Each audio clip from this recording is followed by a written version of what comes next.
Hey guys, this is Paul Jimokowski, owner and operator of PGM Fitness. So today I'm continuing my video series on the uses of resistance bands, and in this subject I want to talk about how to get the most effectiveness out of your resistance band for hypertrophy training or muscle growth, or in some cases muscle tone, as muscle tone is nothing more than the ratio of body fat to muscle mass.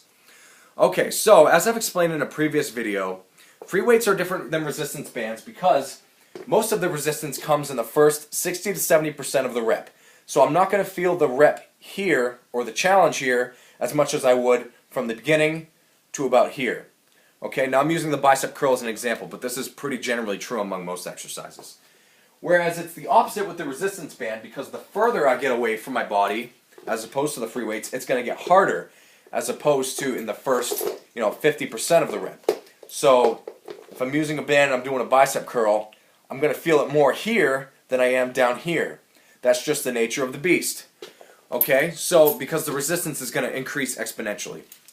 So if I want to train for hypertrophy, first what I need to do, and this is a general rule, I need to train with 70 to 85% of my 1 rep max. The 1 rep max is how much weight can I do one time with maximal effort. So I take 70 to 85% of that weight, I work with that, and I take short rest periods about 30 to 60 seconds, and I'm performing 8 to 12 reps.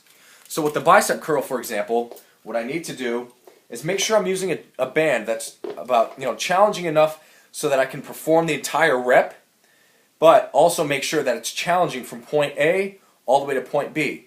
So if the weight I'm using is only challenging from about the midway point to the end, then I need to choose a heavier band because I want to make sure I'm getting the entire belly of the muscle, which means that I'm challenging it from the start all the way to the finish. So if I'm using a band that is only challenging you from here to here, I need to increase the band. If I increase the band, so I'm using a green band here, the next step up would be the purple band.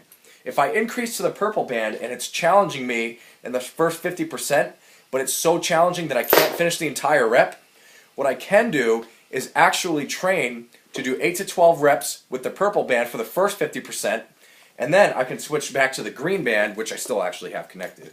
And then I can actually start at the top position because I know I can do that, and then I can do reps from halfway all the way up. So that way I'm using 2 different bands to get the entire part of the muscle so that I'm training for muscle growth. So those are ways that you can train for hypertrophy or muscle growth or even muscle tone. Let me give you another example. If I'm doing the shoulder press, so let's say I'm here, and I'm using this particular band, and the band is only challenging from about here to here.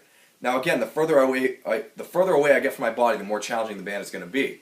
So if it's only challenging from 50% up, what I can then do is use a heavier band so that it challenges me for the first 50%, so I do a half rep, and then what I can do is I can switch to the lighter band and start from the furthest point away from my body where it does challenge me, come down 50%, and then perform it there.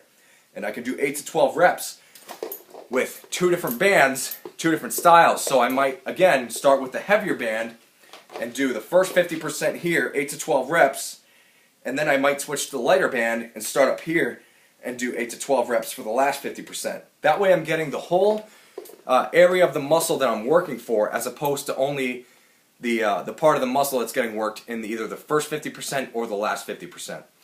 So I'm going to go ahead and wrap up this video. So hopefully this will help you to understand a little bit better how to use your bands effectively if you're training for muscle growth and muscle tone. Again, muscle tone is nothing more than the ratio of body fat to muscle mass. So especially for females, they're really concerned about bulking up.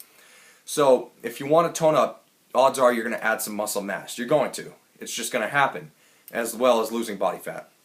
So I hope this video will help you to understand how to use your bands more effectively. And if you have any questions or comments, please leave them down below and I'll get to them as soon as I can. Thanks, guys.